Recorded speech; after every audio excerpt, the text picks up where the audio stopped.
안녕하세요. 법률정보쇼 주창훈 변호사입니다.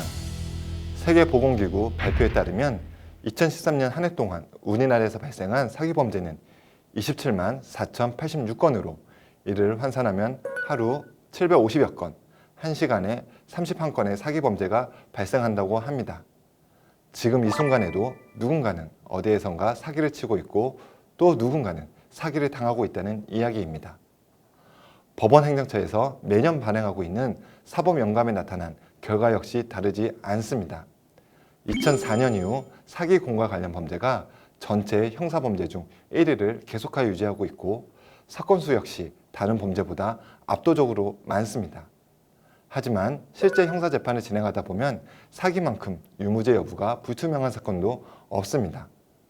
채무자 입장에서 보면 처음엔 갚을 생각으로 돈을 빌렸는데 상황이 어렵다 보니 못 갚게 된 것이라고 볼 수도 있고, 채권자 입장에서 보면 애당초 갚을 생각 없이 거짓말로 돈을 가져간 것이 되기 때문입니다.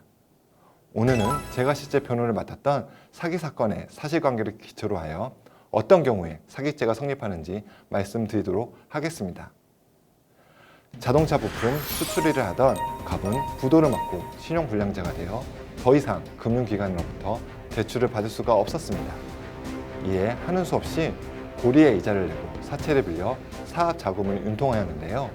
사업이 잘 되면서 이자 지급은 어렵지 않게 할 수 있었습니다. 연말을 맞아 고향 친구들을 만난 자리에서 갑은 을로부터 최근 목돈이 생겼는데 마땅히 투자할 곳이 없다는 이야기를 듣게 되었습니다. 순간 사채업자에게 비싼 이자를 주고 돈을 빌리는 것보단 고향 친구인 을에게 이자를 주는 것이 차라리 낫겠다고 생각한 갑은 을에게 월 3%의 이자를 줄 테니 돈을 빌려달라고 하였습니다. 을로서도 월 3%의 이자만 확실히 들어온다면 나쁘지 않은 제안이었습니다. 이에 을은 갑에게 총 5억 원을 빌려주고 2년가량 이자를 받아왔습니다.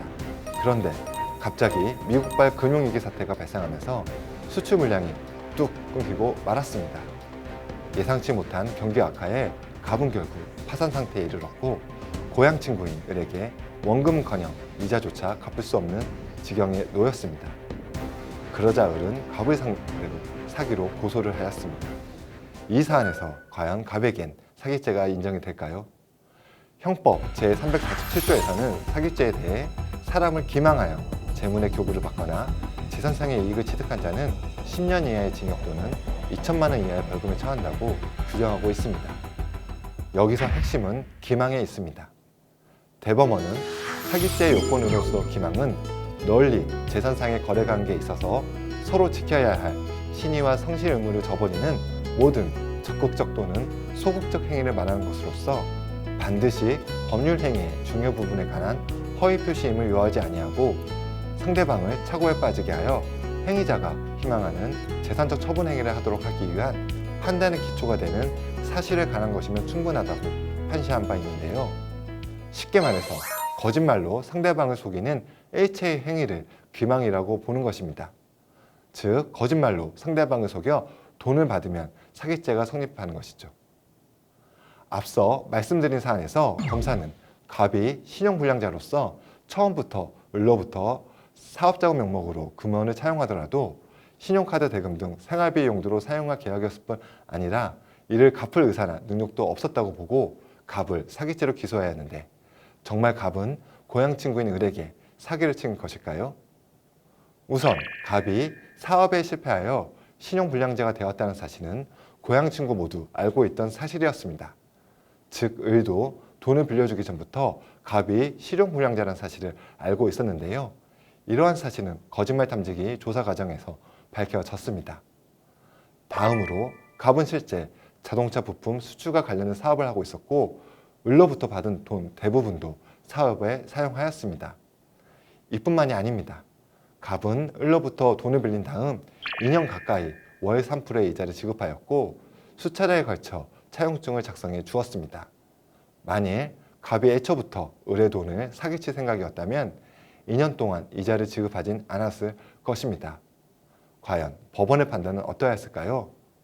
법원은 피고인과 피해자의 관계, 피해자가 피고인에게 이 사건 금원을 대여한 경위, 이 사건 행위 무렵 피고인이 사업과 관련하여 행한 자금 집행 내역, 피고인이 피해자에게 상당 기간 동안 일정한 금액의 이자를 꾸준히 지급한 점 등을 비추어볼 때 피해자는 피고인의 경제 사정이나 이 사건 사업 방식 및 내용을 잘 알고 피고인에게 금원을 교부한 것으로 보이고, 검사가 제출한 증거만으로는 피고인이 피해자를 기망하였다거나 당시 피고인에게 편취의 고의가 있었다고 인정하기에 부족하다고 판시하여 피고인에게 무죄를 선고하였습니다. 하지만 만일 사실관계가 조금만 달랐어도 갑에겐 유죄가 선고되었을 것입니다. 예컨대 정말 피해자가 갑의 신용불량 사실을 몰랐거나 갑이 피해자로부터 받은 돈을 사업에 쓰지 않고 생활비로만 썼다면 말이죠. 이렇게 되었다면 갑의 인생은 180도로 바뀌었을 것입니다. 즉, 난생 처음 구속이 되었을 가능성이 매우 높습니다. 실무상 사기죄로 유죄가 인정되는 경우 피해자와 합의가 안 되었거나 피해 변제가 제대로 이루어지지 않았다면 법원은 실형을 선고하고 선고 당일에 피고인을 법정 구속하기 때문입니다.